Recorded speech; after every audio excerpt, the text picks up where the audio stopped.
anjos rebeldes do céu, sua maldição foi selada.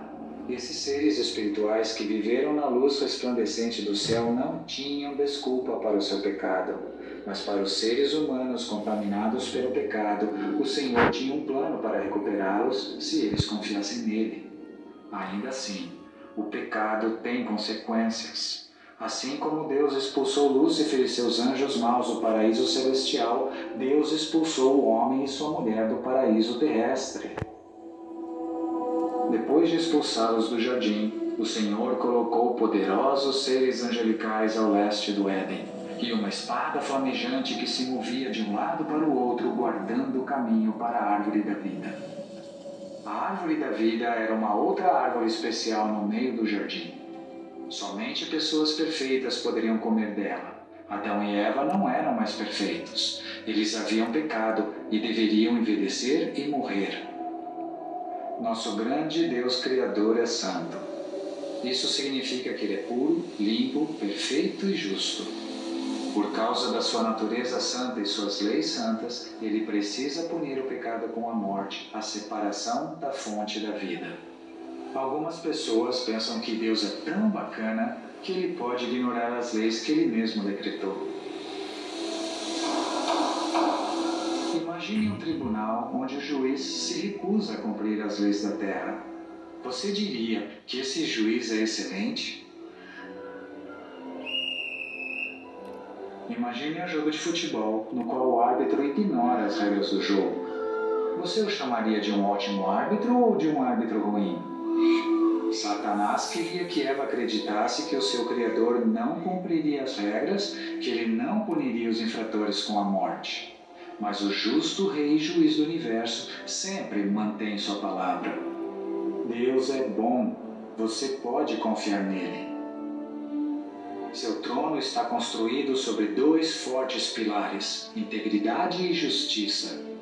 Amor infalível e verdade caminham à frente de você como atendentes.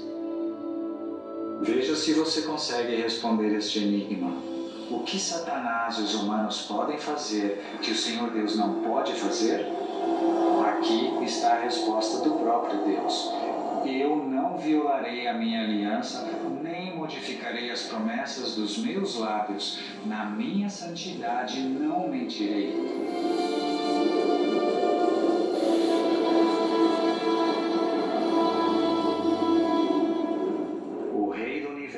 Não pode voltar atrás em sua palavra.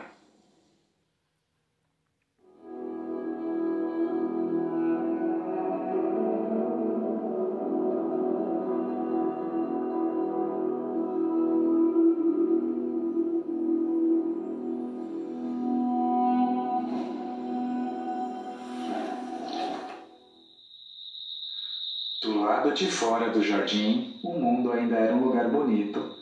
Mas também incluía coisas ruins como plantas espinhosas, insetos irritantes, joelhos esfolados e narizes entupidos. Muitos animais não eram mais amigáveis, a comida não era fácil de encontrar. Adão e Eva tinham que trabalhar duro para encher seus estômagos vazios. Eles também tiveram momentos de felicidade e alegria. Adão teve relações com Eva, sua mulher, e ela engravidou e deu à luz Caim. Ela disse: com o auxílio do Senhor, tive um filho homem. Eva deu o nome de Caim ao primeiro bebê do mundo, que significa posse. Que precioso tesouro de Deus! Talvez ela pensou que seu filho fosse o Salvador prometido, mas ela logo descobriria que seu lindo filhinho era teimoso e egocêntrico, exatamente como seus pais. Depois, quando o segundo filho nasceu, Eva o chamou de Abel, que significa vaidade ou nada. Claramente, Adão e Eva não podiam produzir um descendente sem pecado que salvaria as pessoas de seus pecados. Ao invés de refletir a imagem sagrada de Deus, os descendentes de Adão e Eva refletiam suas próprias naturezas pecaminosas. Adão tinha filhos e filhas, à sua semelhança, à sua própria imagem. Olha esta imagem. Você vê Caim pegando o melão de seu irmão mais novo? Ele está agindo como seus pais, que pegaram a fruta que não era deles. Como uma doença contagiosa, o pecado de Adão e Eva infectou seus filhos. Quando Adão pecou, o pecado entrou no mundo. O pecado de Adão trouxe a morte, e a morte se espalhou para todos, pois todos pecaram. Um provérbio africano diz: um rato só pode produzir descendentes que cavam. Um provérbio árabe expressa o mesmo fato: o filho de um pato flutua. Quando nossos primeiros pais pecaram, eles se tornaram como um galho quebrado de uma árvore. Assim como todos os ramos e folhas do galho quebrado são afetados, todos os membros da família de Adão foram afetados pelo pecado de Adão. Muito depois da morte de Adão, o profeta rei Davi escreveu: nasci um pecador, sim, desde o momento em que minha mãe me concebeu. Podemos não gostar de ouvir isso, mas sabemos que é verdade.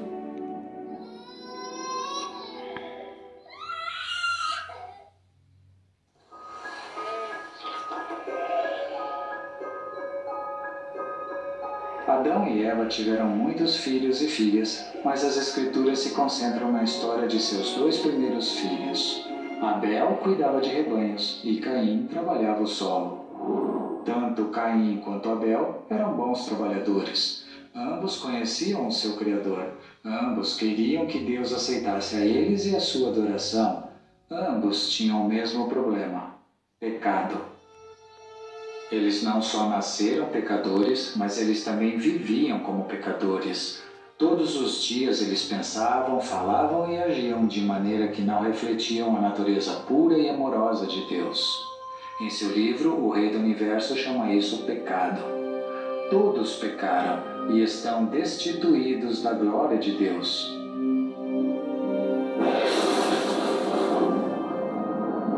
Havia alguma maneira de Deus perdoar Caim e Abel e declará-los justos aos seus olhos? Sim, mas custaria muito, muito caro. Sem o derramamento de sangue, não há perdão. Essa lei infalível do universo, a lei do pecado e da morte, precisa ser cumprida. O pecado deve ser punido com a morte. É por isso que a maneira do rei perdoar exigia o pagamento com a morte. Ainda que o pecador merecesse a morte, Deus aceitaria o sangue de certos tipos de animais, como um cordeiro. O cordeiro não podia estar doente, arranhado ou sujo. Tinha que ser saudável e limpo. Tinha que ser um cordeiro perfeito. O cordeiro seria morto e queimado. Ele morreria no lugar do pecador culpado. O cordeiro seria o substituto do pecador. Um dia, os dois irmãos trouxeram ofertas a Deus, mas apenas um trouxe a oferta certa. Passado algum tempo, Caim trouxe do fruto da terra uma oferta ao Senhor. Abel, por sua vez, trouxe as partes gordas das primeiras crias do seu rebanho. Qual oferta você acha que Deus aceitou?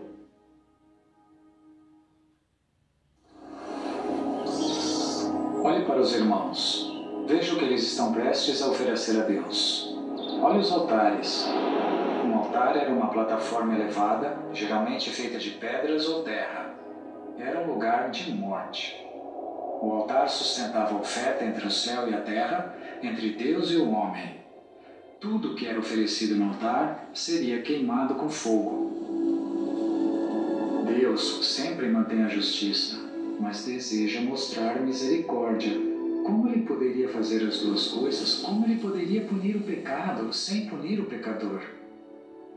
Muito tempo depois da época de Caim e Abel, Deus disse ao profeta Moisés: a vida da carne está no sangue, e eu o dei a vocês para fazerem propiciação por si mesmos no altar. É o sangue que faz a propiciação pela vida. Ele deve pôr a sua mão sobre a cabeça da oferta queimada para que ela seja aceita como propiciação em seu lugar. O que significa propiciação? Tem a ver com o pagamento do preço do resgate exigido para que os pecados possam ser cobertos, limpos e perdoados. Nos tempos do Antigo Testamento, Deus disse às pessoas que ele aceitaria o sangue derramado de cordeiros, carneiros, cabras, touros e pombas saudáveis como pagamento pelos seus pecados. Esse sangue forneceria propiciação, uma cobertura para o pecado, mas somente até o dia em que Deus providenciasse um sacrifício perfeito para pagar o preço verdadeiro exigido pela lei do pecado e da morte.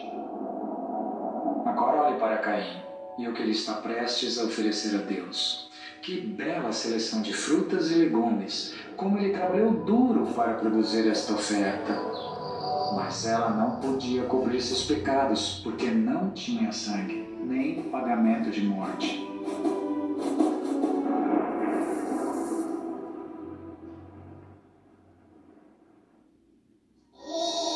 Olhe para Abel e sua oferta. Que visão triste! O cordeirinho está amarrado e prestes a morrer. Você vê Abel colocando a mão na cabeça do cordeiro? Porque Abel acreditava no plano de Deus, Deus tirou todos os pecados de Abel e os colocou no cordeiro. Abel está agradecendo ao Senhor, pois embora ele, Abel, mereça a pena de morte, Deus aceitará o sangue do cordeiro como cobertura pelo pecado. A lei de Deus exigia que todos os pecadores fossem punidos com a morte, mas Deus, em sua justiça e misericórdia, aceitaria a morte de um cordeiro em seu lugar. Deus chama isso de a lei da oferta pelo pecado. A lei da oferta pelo pecado libertou Abel da lei do pecado e da morte. Mas e quanto a Caim?